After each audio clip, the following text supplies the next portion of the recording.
Hillary Clinton is awakening from her political slumber, which raises the question, is she positioning herself for a rematch against President Donald Trump? I mean, we all knew this November would be a rematch, but it might not be the rematch we expected. And here's the thing, it doesn't matter if Joe Biden refuses to back down, and as of right now, Joe Biden looks pretty defiant. Well, guess what? They're trying to push me out of the race. No! Well, let me say this as clearly as I can. I'm staying in the race. I'll beat Donald Trump. I will beat him again in 2020. But just because Joe's defiant, that doesn't mean he'll be able to stay in the race, especially with his mental faculties, or lack thereof. According to C-SPAN, House Speaker Mike Johnson has just announced that it is appropriate to consider the 25th Amendment to remove Joe Biden, and that doesn't even begin to scratch the surface of all the infighting and party shenanigans going on the Democrat side. So if Joe Biden gets pushed out, who takes his place? If I were a betting person, my money would be on Hillary Clinton. Now, before I reveal the 5 clues that I believe signal that Hillary wants to enter the fray, I want to encourage you to view this through the lens of a cover-up. And here's what I mean by that. The White House, the media, and the Democrat Party have all covered up and played defense for Joe Biden's obvious cognitive decline until they couldn't anymore. On the conservative side, we all saw the train wreck coming. So it's only fair to assume that on the Democrat side, they also saw this coming as well. So that raises the question, are these moves by Hillary Clinton just a coincidence in timing? Or did she see the train wreck coming and position herself to be the contingency plan? I'll list the 5 clues that stick out to me, and you can decide for yourself. Clue number 5, Hillary Clinton is releasing a new book in September, just 7 weeks before the November election. While this book is being touted as a memoir and a collection of essays, Fox News reports that the book contains a warning to all American voters, which sounds really political for a memoir. But that's not all. The Hollywood Reporter reveals that this book launch will include a nationwide book tour. And again, this book tour is beginning just 7 weeks before the election. And if you look back at all of Hillary Clinton's previous runs, they were preceded by, you guessed it, memoirs. Hillary published Living History right before the Democrat primaries for the 2008 cycle with Barack Obama. And she published Hard Choices right before the primaries for the 2016 cycle. All of that to say, Hillary Clinton certainly has a history of launching memoirs right before primary season. Now, it's important to note that these previous memoirs were published years before the final November elections. In other words, this latest memoir will be released closer to election day than her previous books.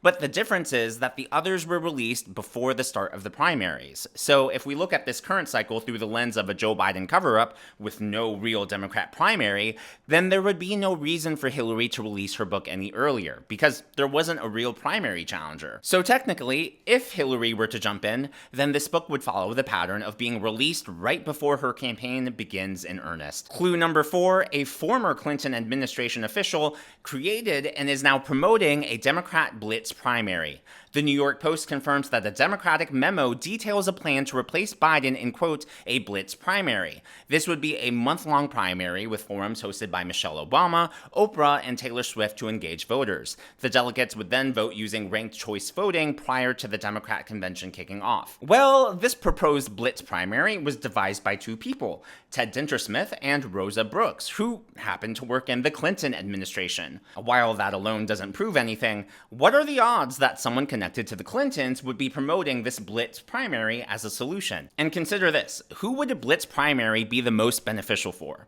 Only someone with an established name. Sure, Gavin Newsom and Gretchen Whitmer could be contenders, but they're only household names among political junkies. The blitz primary, especially with how it's proposed to be run, would be most favorable towards someone with universal name recognition, like, say, Hillary Clinton. Now, here's the thing. Unless Joe Biden willingly drops out, no Democrat politician is going to want to put their neck out on the line and challenge him. So what these politicians do is put feelers and trial balloons out there to test the waters. And these feelers, these trial balloons, usually come in the shape of surrogates and allies, so that way there's no blowback on the politician. While there's no concrete evidence that this talk of a blitz primary comes directly from the Clintons, my spidey senses are tingling and telling me to keep an eye on this. Clue number 3, polls are now starting to measure Hillary Clinton versus President Trump. Just this morning, Politico released a poll suggesting that both Kamala Harris and Hillary Clinton are better positioned than Joe Biden against Trump. It makes sense to poll Kamala Harris since she's the heir apparent,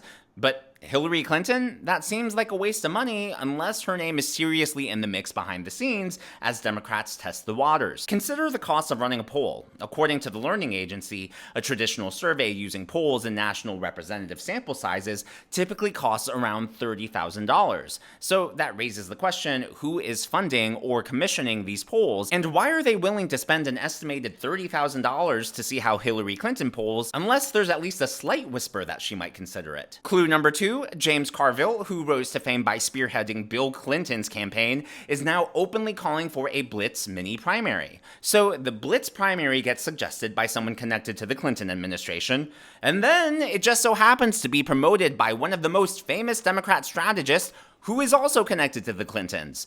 Again, could be coincidence, but the more coincidences there are, the more it starts to look like a pattern. James Carville is still a heavyweight in his party, in the media, and among political advisors. He's going to keep calling for Biden to drop out, and if Biden doesn't drop out, then he'll keep calling on the party to make a replacement. Remember, the people who have publicly turned on Biden have already shown their hand. They can't do a 180 and turn around without losing all of their credibility. They've said that Biden is incompetent and senile, so there's no way they can go back to supporting him. Instead, what's going to happen is that the never Biden fraction of the Democrat Party is going to grow. And if people like James Carville keep banging this drumbeat, it's only going to grow faster than slower. And again, the Blitz primary only benefits established Democrats with a large name, a network of donors, and a built-in base. Hillary checks off all of those boxes. And finally, clue number 1, the New York Times allowed Hillary to publish this op-ed the day of the debate. I've debated Trump and Biden, here's what I'm watching for. That's actually an interesting premise if you view it from the perspective of someone who maybe wants to get in the game again. She recounts the lessons she learned against Trump, which positions her as qualified to take him on again. Basically, she's saying what she would do differently, but why say what you could do differently when you could actually do it again differently? But it's not just about Trump. By saying she's debated both Trump and Biden, Hillary is reminding people that she's also challenged Biden before and beat him before. And if she's beat Joe before, the logical conclusion is that she can do it again, especially if the party elders are turning on Joe. But of course, that is just my analysis, my attempt to read the political tea leaves, and I would love to know yours in the comments below. Do you think Joe Biden stays in the race, or do you think he gets forced out? And if he isn't the nominee, who do you think is the most likely to replace him? If you haven't already, please be sure to give me a thumbs up. I know it's a simple thing to ask, but it really does help me in the algorithm to reach more viewers like you. Be sure to smash that subscribe button and to check out one of these videos.